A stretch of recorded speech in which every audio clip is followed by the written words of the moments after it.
Hey friends, thanks for spending time with us in this live session on the Build Your Audience Online Summit. I'm here with my good friend Piccia Neri, first-time virtual summit host and UI UX expert.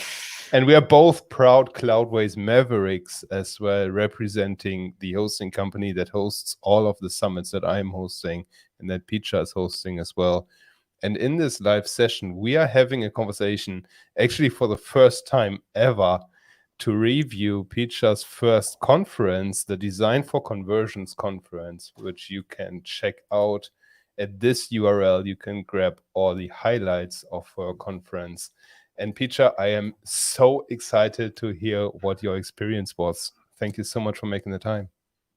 Thank you so much for having me, Jan. And yes, very exciting because I've been wanting, I couldn't wait to share with you what it's been like and many thoughts that I've had, but I only wrapped it up like maybe just over a week ago, 2 weeks ago. Yeah, 2 weeks ago.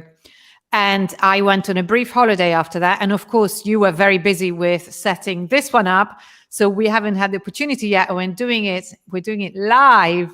So that's always fun for us. 100%. We do a lot of our conversations on public lives, in fact, interestingly. Maybe that says something about us. I know. So tell us a little bit about your conference. Like, what is the relationship? Why is it so cool that we are getting to have this conversation? Well, it was my first conference. It was a labor of love, and it was a labor. As in, I have done many hard things in my life. I've put myself through the grinder a few times. I've done scary things. I don't mind doing scary things, but this was, I think, the hardest thing I have ever done because it challenged me on every. Thank you. That seems to have been very reassuring. Yes, thank you so much. Thank you, Harik. Very appreciated. It was a real challenge, but one that I am so glad I took on. And it challenged me in every possible way.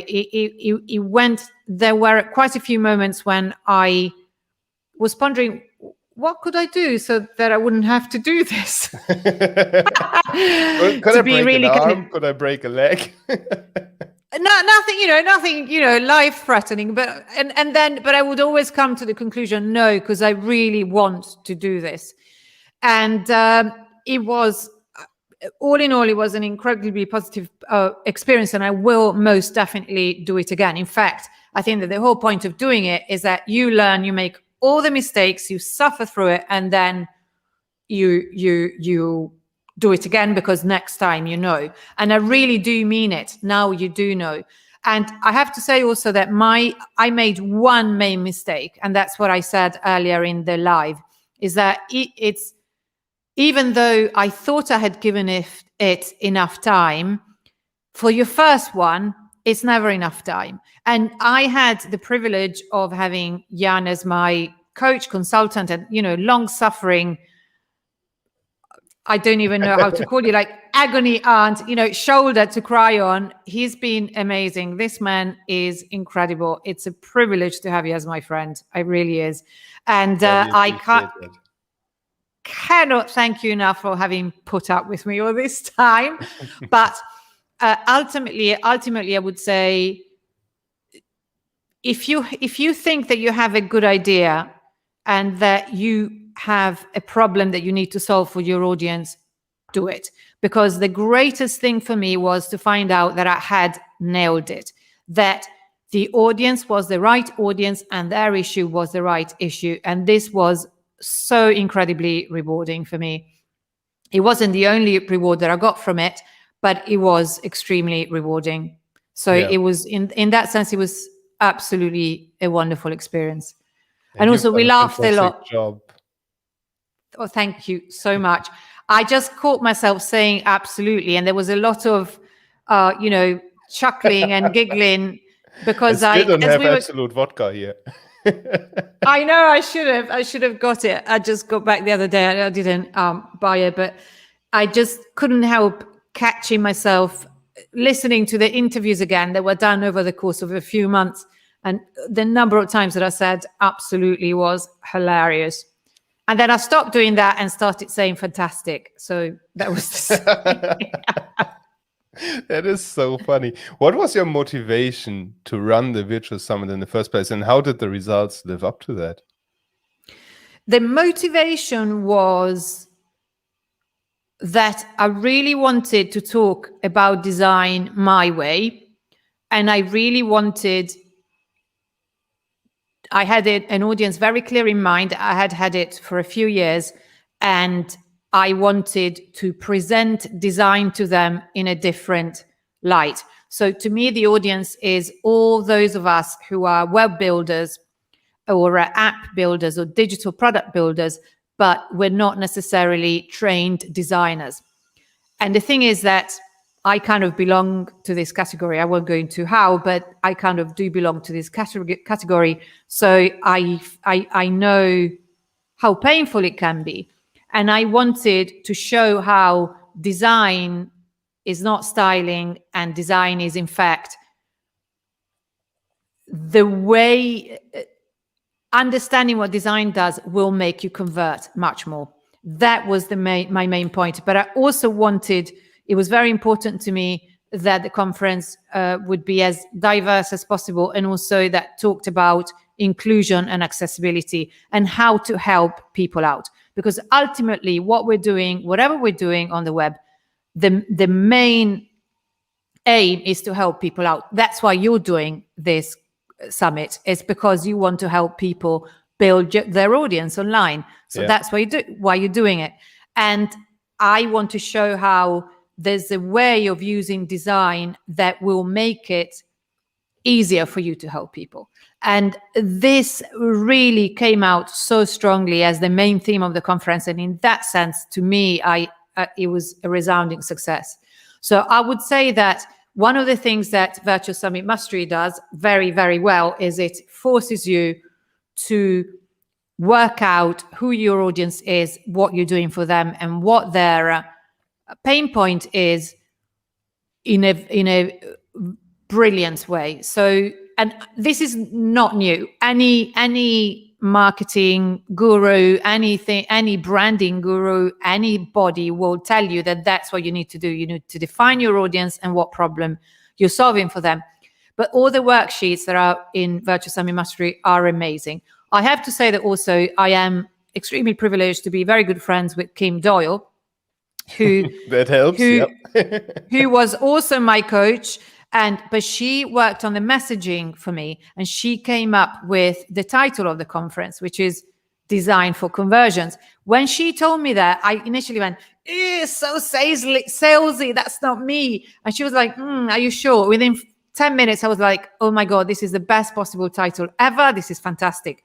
To the point where my other project is Design for Geeks, which had the same aim, but I've kind of developed it.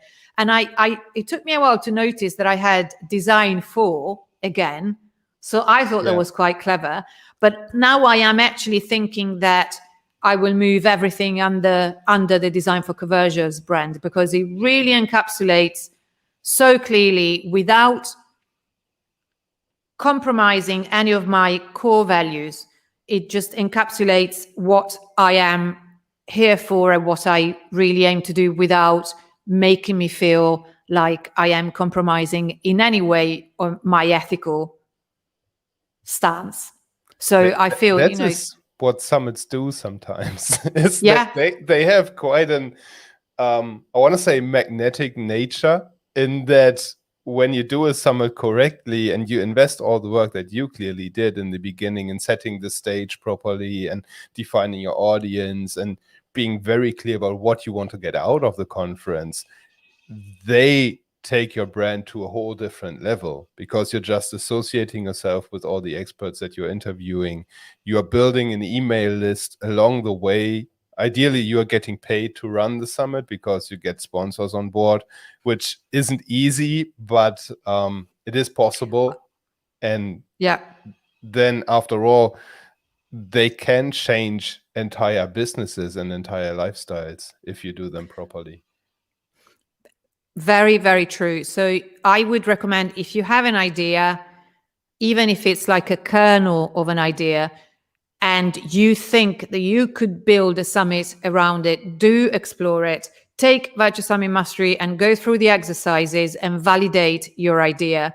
And it can take you places that you hadn't imagined. And this is exactly what I was thinking. I was thinking, I really need to do this because I think that it will have consequences that I can't quite foresee now. And I remember when I contacted you, Jan, it was about a year ago. It was June last year, and I said I have this idea for a summit because I still haven't been able to find a summit that does the same thing, because it's a design conference for non-designers. For all the overwhelming majority of the web is actually built overwhelmingly by people who are not trained designers, and that's my audience. And I have not been able to find any other, thank you Jan, any other conference that does this. So the thing that I had incredibly clear in my mind when I was doing the interviews is that I needed to get the speakers to talk about the topic from the point of view of this person that I had so clear in my mind, and how we could design for conversions and how design could lead to more conversions, which is why we're all here, really. That's what 100%. We're here for. And I'm not perfect at all. It's constantly a work in progress. I still improve. I'd like to. There were so many moments when I was doing all the interviews where I learned so much from the speakers that I wanted to go to the website and completely wipe it clean, start again from scratch. And I literally had to stop myself. So that was another. But what made things from the content point of view relatively easy was the fact that I had it so clear who I was serving and what the point of view was. I had it incredibly clear, and that helped me keep my sanity, because I don't want to say this to put you off, because you don't have to suffer all the way through it. There is a way to do it, and I want to talk about that, what I think is the key thing that you need to do so that you don't end up suffering all the way through it. But I did suffer all the way through it. And even as I was suffering, I knew that I just had to do it. But I was also suffering because I have certain bugbears and the so-called buttons. And this conference just pressed them more. There was like one day would be imposter syndrome. The next day would be the reluctance to ask people to give me money. The following day would be the fact that I don't think I'm not naturally very, very well organized. It was, and you have to be well organized because there are so many moving parts of the conference. So there were many moments when I'll be completely honest. There were many moments when I thought, I don't know if I can pull this off. But at the same time, I knew that I quite simply had to. There was no other option. And then I did. It was amazing. So it was also, from a business perspective, something that you felt like you had to do, right? It's not just from getting your message out, but also from growing the business to the next level and overcoming a plateau that you were facing, and just building up more reputation, a better income stream. That's also adding to that pressure and adding to that feeling of overwhelm sometimes. Like, what happens if I don't pull this off? The good thing was that whenever I had that thought in my head, it was immediately replaced by the thought, that is not an option. Yeah. It's not an option. This is going to work out. It's not an option that this fails. It just was not an option. But then it may be that there is no way you can avoid feeling challenged by it if it's the first time that you do it. But there are ways, I think, that you can avoid the overwhelm. And I think I said earlier that time, when you cornered me to give you one main thing that I learned, I talked about time. But then after that, all the way through, it's one thought that I think is going to completely inform my next conference, which is establish a budget, because unless you're Superman like Jan, you will need a team. Because when I have a team say, too. you have a team too, but you have done, confess, Jan, you have done some of your conferences you've done single-handedly, but by yourself. I did like 5 or 6 by myself, but each and every one of them got me that close to a massive burnout. It really is. It wasn't after I hired my full-time VA and after I teamed up with Dear Designer for all the graphic work that the stress was relieved. I won't recommend running a summit on your own, at least not more than once. Please, whatever you do not do it. It is simply not worth it, because I ended up hiring Dear Designer for the graphic design, and we really recommend it. A web designer, even though I can design a website, and I initially thought I would do it, but it would have been a disaster if I didn't have Paul Smart being just amazing, always there and just unfloppable, completely. He would make light of my meltdowns or near meltdowns while not dismissing them, which is a great quality to have, and just sorting them out, just say, oh yeah, that's not a problem, but without making me feel like he wasn't taking me seriously. So very thankful for that. Then you definitely need someone to transcribe your videos. So you can get a very cheap transcription service such as Otter, but it always needs editing, because Otter, as good as it is, it will never get it right. Or if you use Descript, it's the same. Then you really need a video editor as well. Absolutely. Unless, you love working. That's one thing I want to talk 18 about hours a day. minute. Yeah. Video editor, because what we both did, I think if you've done highlights as well, I think you were going to do highlights. So I did highlight videos, which are brilliant to use for ads or in social posts, that, snippets to show people what it is about. Here they are. So it's like, depending on the length of the conversation, it's like 2 to 4 minutes, 2 to 5 minutes of snippets from the interview. Then you also, I would really recommend, because I couldn't get hold of my usual Facebook ads person, and it's something I cannot fathom. I don't want to get anywhere near the Facebook ads thing. Also, when I was running my conference, it was the delivery of the ads was seriously compromised by the fact that the new rules with Apple iOS came into, and we basically had a whole week where the ads weren't running because they were constantly, we would publish them, and instead of reviewing them, they were automatically put back into draft state by Facebook. So we didn't get even maybe 10 days of ads, just didn't happen.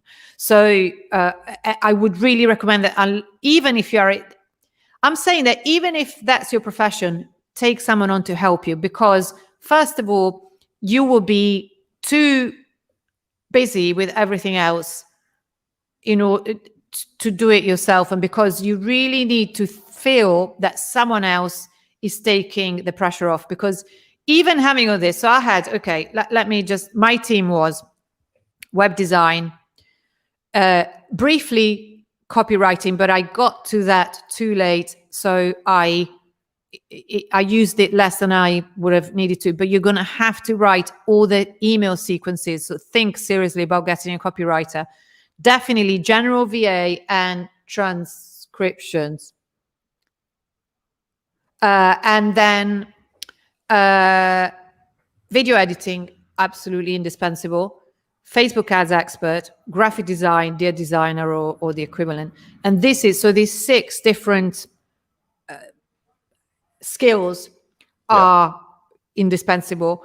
And even so, I was working 18 hours days and weekends.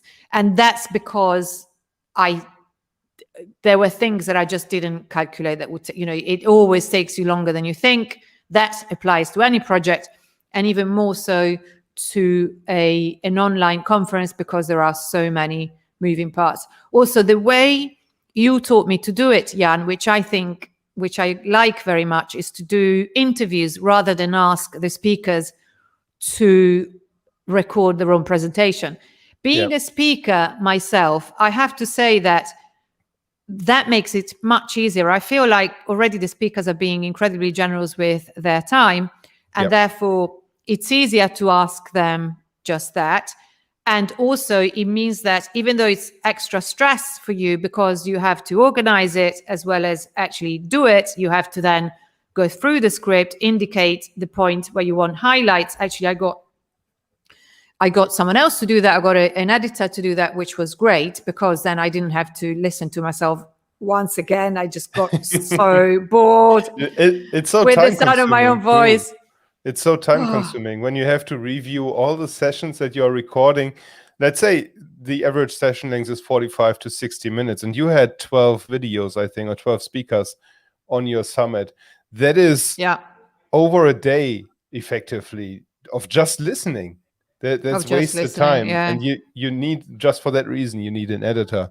But why I have the highlights page still open is there are so many valuable lessons just on this page that you might, from watching this interview, you might not realize how smart it is what Piccia has done here. But first of all, you limited yourself to a very feasible number of speakers. So there is no point in going big on your first event and having like 50, 60, I think Naveed Moassa said 88 speakers on his first summit. And obviously that he crushed it with that. But also if you are running a business already and that summit is just meant to take the business to another level, having a conference at that scale at the first try is just insane and plain stupid, I would say, because you're spending way too much time on this. And then another very shining example of marketing that you have implemented here is you can always refer to this page, making the conference work for you after it has ended. And you see the buy lifetime access buttons right here. You could also, what you can do is you turn this into a landing page to generate more email addresses from, so that you keep building your list. You can drive even paid traffic to that, deliver those highlight reels, or maybe deliver the first day of sessions for free, and then pitch the All Access Pass, which is a membership program attached to your summit, so that you can generate revenue and authority after the summit ended. That's a really good idea. So that I'm going to do that. There are so many ways that you can package this. Also, another thing that I did is I am about, now that I'm back, now that this is done, I will launch the Design for Conversions podcast. So for every speaker bar one, because she was done way earlier, you have so many speakers. I did, the first part of the conversation would be a podcast interview, which was great because it meant that for the speakers that I didn't know so well, it would break the ice for our interview. It was very tiring because it meant that every single conversation was over an hour, but it was so great because I get to know them better. And now I have 12 podcast episodes. All I need to do is basically get all the collateral material for the podcast ready, and I have it already. That's 3 months. And I can always, and now I have so many ideas. It's the amount of content that I can squeeze out of this is never ending, basically. and the connections as well. And I have met some incredible people just that are actually making me think where I want to go next. And it's probably going to be accessibility, usability from the point of view of accessibility. So what I would recommend is, if it's your first summit, because as you were saying, Jan, chances are you have another job or a business to run, which was my case. There was my Cloudways work and my other projects, and it was overwhelming also for that reason. Even though in the last month I was kind of on this, luckily Cloudways were sponsors, so I created a lot of content for them as well. So I would recommend give it 1 year, but not give it 1 year. My mistake was that, yes, it took 1 year from conception to implementation to delivery, but it was 1 year when there were quite a few months when I didn't do anything about it. And what I mean is a year when you set yourself a certain amount of deadlines, milestones to reach over the year, and which is what I'm going to do now for the next edition. And you really stick to it. And I think this has changed me, at my tender age that I won't mention, but I have quite a few decades under my belt. And I'm learning it now. Never mind. It's never too late. It's changed my habits. Never again will I find myself in a situation where I'm tight for time, because my main worry was, what if lack of time has a bad effect on quality? Luckily, that did not happen. Questions. Yeah, luckily that did not happen. So I'm really happy about that. But something will suffer, and it could be, for instance, promotion, because it's the thing that will inevitably, something will suffer if you don't have enough time, or your mental health, which is really important. So give yourself a year and give yourself a budget. This time I'm going to do it the other way around. The first time I sought the sponsors first and then worked out how I was going to use the money. Now, I am really never been particularly good at this kind of thing. So there'll be probably most of you were thinking, you fool, I would never have done that. Well, that's my lesson to learn. So now that I know that I will need these 6 or 7 people on board, teams doing the various things that we mentioned, plus my own compensation, which I didn't quite count this time, then you know how much you need to raise with the budget that you need to raise with the sponsors. And this is the way. So I learned a lot about sponsors as well, because one thing that was very clear to me was that I was going to look for sponsors that really fit the conference and whose ethos I agreed with. What was the main motivation for sponsors in the first place? To have yourself paid while you were executing the conference? Not at all. It was to have partners that had my same outlook on business and on design. They would understand that you can design for conversions in an ethical way that puts people first, because that's also the other strapline of the conference. Yep. Increase sales by putting people first. And that's, Cloudways is like that. Webflow is like that. Kinsta is very much like that. Cloudways is super like that, as I know, because I used the project that I led within the UX side of which I led. I didn't lead the whole project at all, but I led the UX part of it. And it was a project that was all about making the customer happier than it was. So this was incredibly important to me.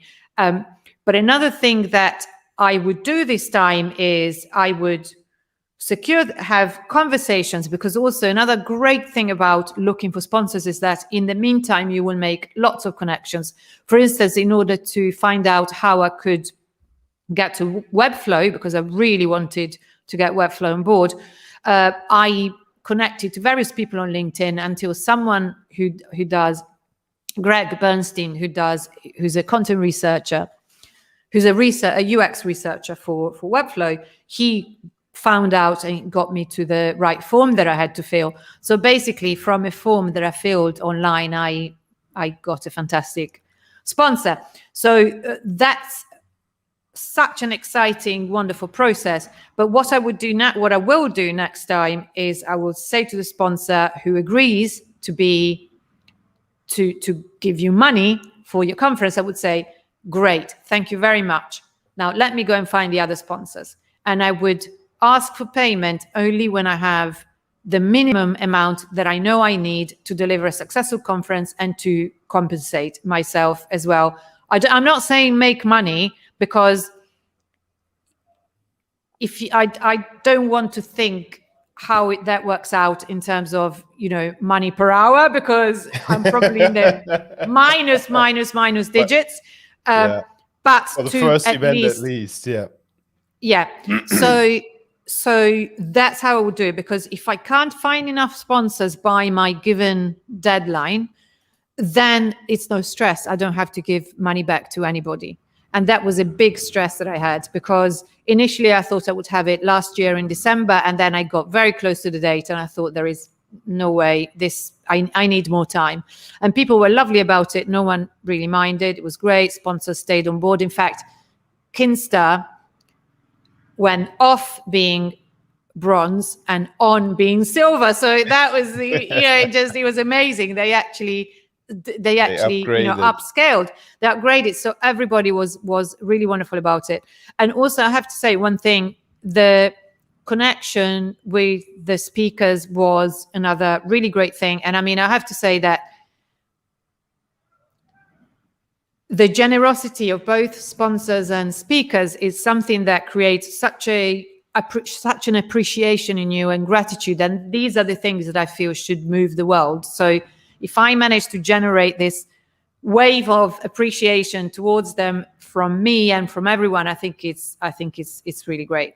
And really the amazing people that were so generous and that came on the lives, which makes all the difference.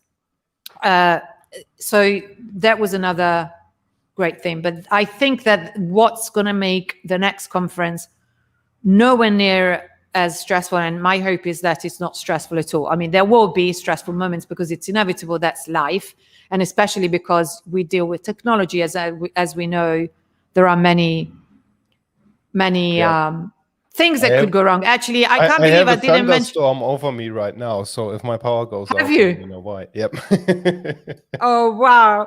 I used to live in the countryside like you, and in the late 90s, and every time there was a storm, 50 miles off, my modem would spontaneously combust.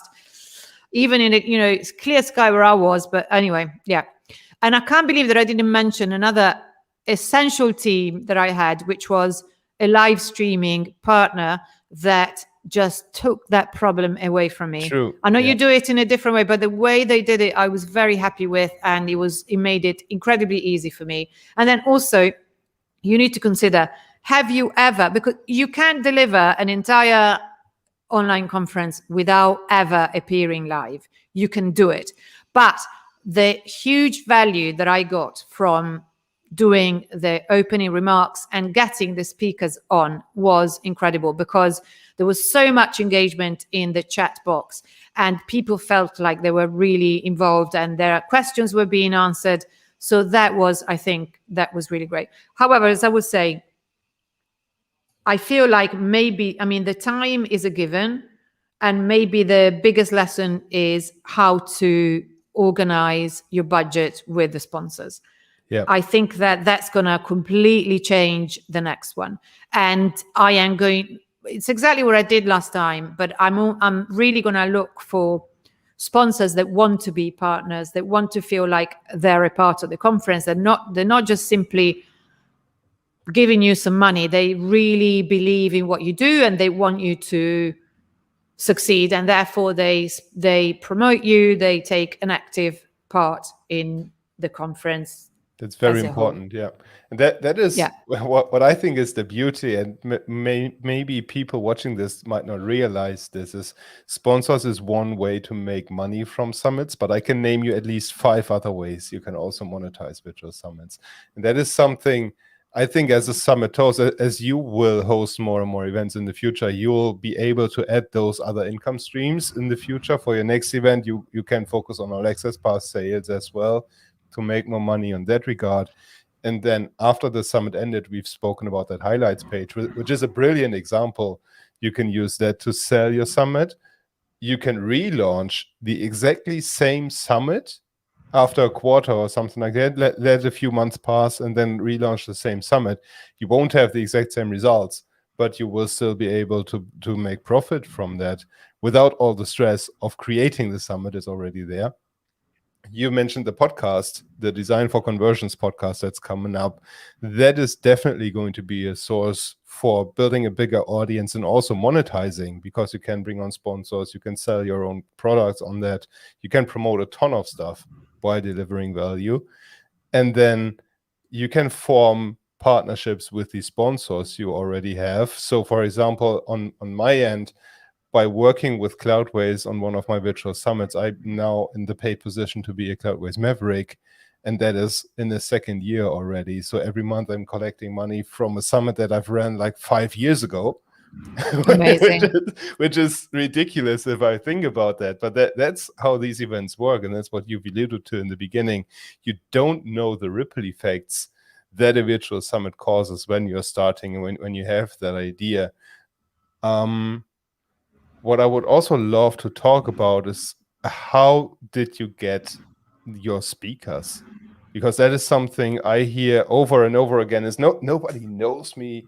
How am I supposed to get these influencers to join me for an interview? So that was the first thing that I did, because I thought, how can I go to a sponsor not having run a conference before, not having, my list is medium size, it's not big. How can I ask for money from any sponsor before I can give a proof speakers, of concept? I mean, not the sponsors. How did you get the speakers?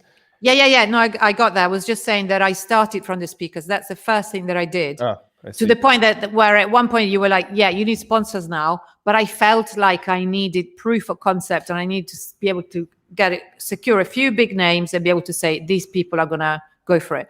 And the really great thing is that, I don't know why, but everybody said yes.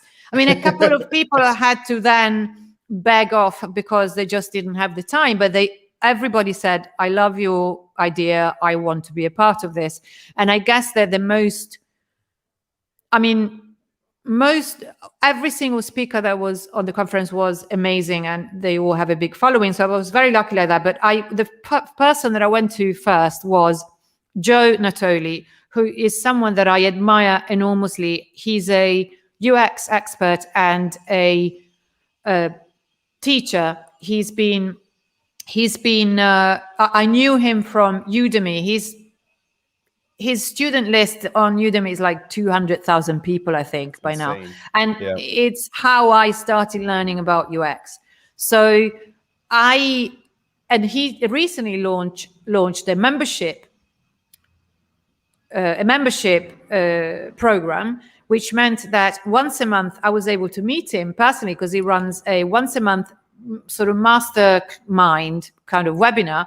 Therefore, I could meet him personally, and I was able to talk about the conference on the webinar. And he said, this sounds great. So that's what gave me the courage to say, would you speak? And because he's an amazingly generous human being and he liked the idea, not only did he speak, he also stayed half an hour for the opening remarks with me on the first day, and he stayed during the whole of his talk, which was about 45 minutes. And then he stayed another half an hour to answer the questions after.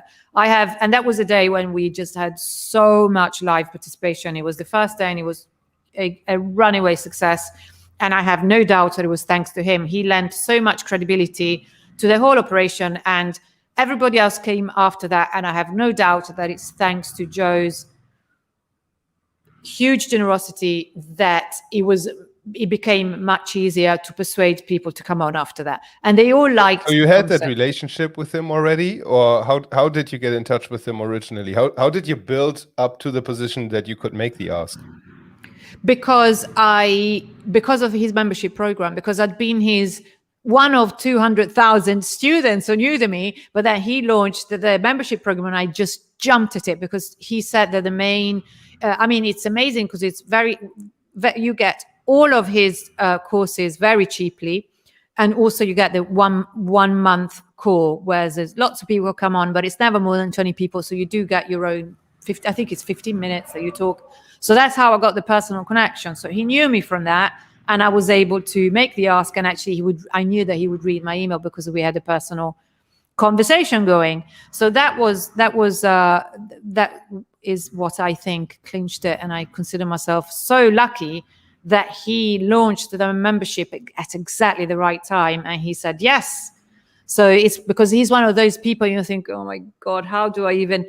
But I would say ask, and you can confirm that, can't you, Jan? Because you've gone to huge people and they've said yes. So all you need to do really is ask. Just a week ago with Rand Fishkin from SparkToro, yeah.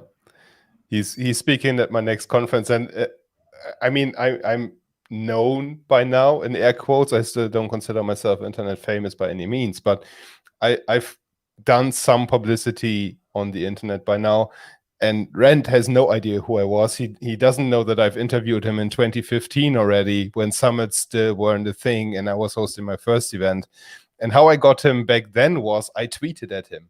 It literally took one tweet. And I was asking him to speak at my WP summit for WordPress. The WordPress summit, it was no clear structure by any means, but that is how I got started. And I increased my email list by 600% from the first That's summit. amazing. Even just, I think I had like 300 or 400 people on my email list, and then I ended up with close to 3,000 after the summit ended, which is a huge jump. Even though it's not big by any means, it's a huge jump. And that is something, your story with Jonah Toldy really resonates with me, because you have to build that relationship before you make the ask. And to everybody who's watching this who has no idea of how you can add value to somebody as big as whoever is your top star influencer in your industry, maybe Gary Vaynerchuk or Jonah Toldy or Rand Fishkin or whatever, there are ways you can engage with them that they'll notice you, whether that's always commenting on their LinkedIn posts, whether that is enrolling in their programs and being one of their best and most active students and showing that you implement what they teach, whether that's consistently sharing their content, whether that's making an introduction to somebody you think they might want to know. There are so many ways you just need to get creative, and you cannot come from a perspective, I think, where you expect something in return.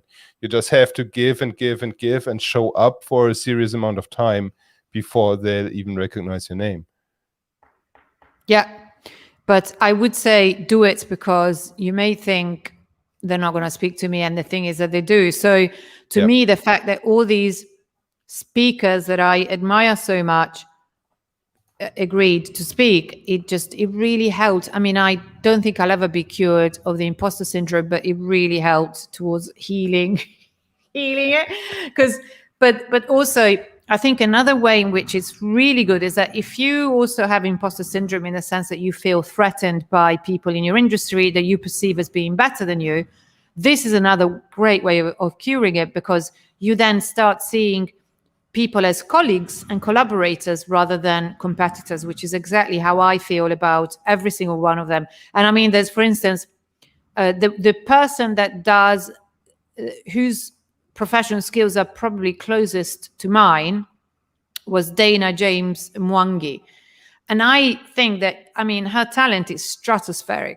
She is an amazing designer in terms of visual skills, but she's also better than me, probably as a designer, but definitely better than me also as a business person, because she's got this very, very strong business view. That's how she helps designers.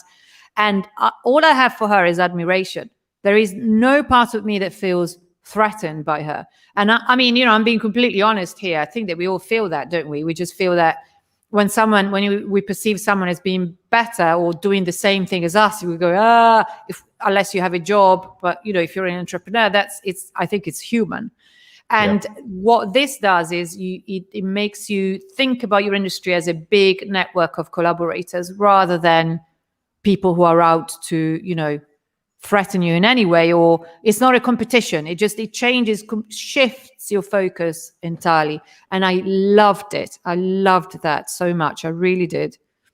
That is a fantastic takeaway. And it's also something that will open so many doors in the future for you. It's like you've now have an email list that is super engaged because they loved your content, and you have already the plans to create more content in the future and to keep them engaged, not making the same mistake I did after my first summit by letting the list go stale because I ignored it for 3 years. You have that podcast coming up. You have the contents recorded already. And by staying friends with those experts, you can leverage that in the future for affiliate promotions, for JV launches. You can do webinar swaps in the future. You host them and they host you. There are so many ways that you can benefit from that you might not even be aware of right now. That is just flabbergasting how much opportunity is at your door right now. Yes, because also they may introduce you to other people that you want to, or brands or other sponsors. And that's it, as you say, that you can't even see the ripple effects, as you were saying earlier, that you've created. So I would say definitely do it. definitely take a year if it's your first summit and work the budget. And I think the sponsor approach like that is good, because especially with the first one, you will feel challenged, as we've been saying. So if you approach it from a point of view of, I'll only take the money from the sponsors when I know that I have the whole of it, that means you don't feel the pressure of thinking, oh my God, I've got half the money that I need, but I can't give it back because I've already spent it, and therefore I can't run the risk of disappointing existing sponsors. So that's a On really... the other hand, that is a big motivation, because then you have to make it work. Yeah, but But it's you stressful. still... It's so stressful. So Yeah. it's but again, it's because, I mean, if you have enough time, you know that you know, chances are that you will do it. But you know, it's so wonderful when you click with a sponsor and they say, yeah, we believe in you, we'll support you in this. It's just so great. Yeah, I have the same experience with the Digital Navigator and Cloudways and Weglot. Weglot has been huge. I mean, they're sponsoring, I think, my 4th or 5th event on this summit, and I just appreciate Amazing. them. Yeah. And those Yeah. are the relationships that you build from hosting virtual summits. I would love to continue for ages, but we are coming close to the time that I booked in your calendar, and I do want to be respectful for that. One last question, and this is a deep one, but I'll make sure that we don't lose ourselves in this. How did being a summit host change your perspective on business and on the challenges related to that?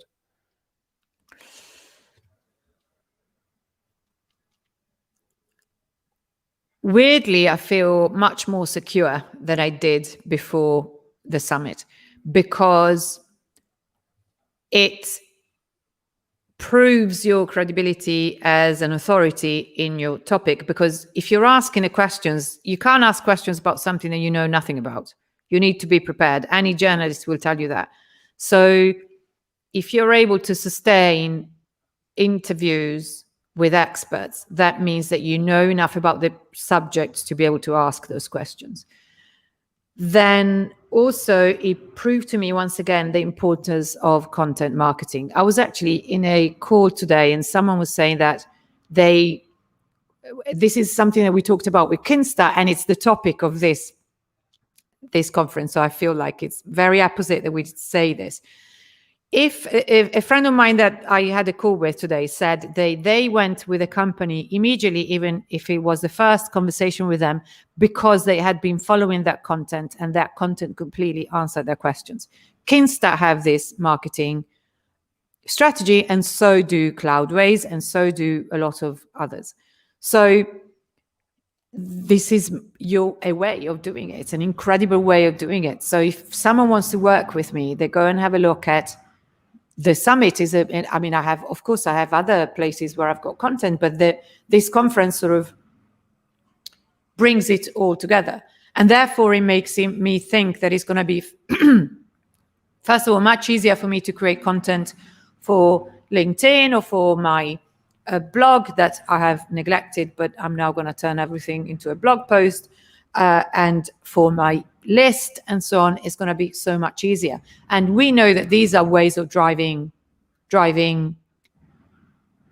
business your way, creating leads and business your way. So even just like that, it's brought on a deep change, and it's brought so much clarity about who I'm serving and what I'm doing for them, even to the point where I am seriously considering moving Design for Geeks to Design for Conversions. It's a really big graphic design effort. So not yet, but I'm seriously thinking about it, because I feel that Design for Geeks focuses too much on the audience, and not everyone may identify as a geek. But my angle has always been Design for Conversions. My angle has always been, if you concentrate on putting people first, helping people out, your conversions will increase and you'll understand what design does. I've always done this. I just didn't call it Design for Conversions. And I'm feeling now like that really, really encapsulates what I do, which will make Kim laugh a lot. I'll make sure that she hears that. Yeah. Yes. Piccia, thank you so much for taking this time. One more shout out to your conference, designforconversions.com/highlights, to get the highlight reels. And I highly encourage you to get the All Access Pass. If you are in the design space, highly encourage you to invest in this, because this is one of the best resources that you will ever find in Thank the you. UX space. Obviously, you can catch Piccia in her on her speaker page to ask your questions if you want to hear more about her story on hosting virtual summits and want to tap into her experience right now on being the first-time summit host and hear more about the challenges. Piccia is one of the most lovely and open persons that I have ever met, and I'm proud to Thank call you you. friend, Piccia. Thank you Aw. so much for spending the time with us today. Thank you so much for the opportunity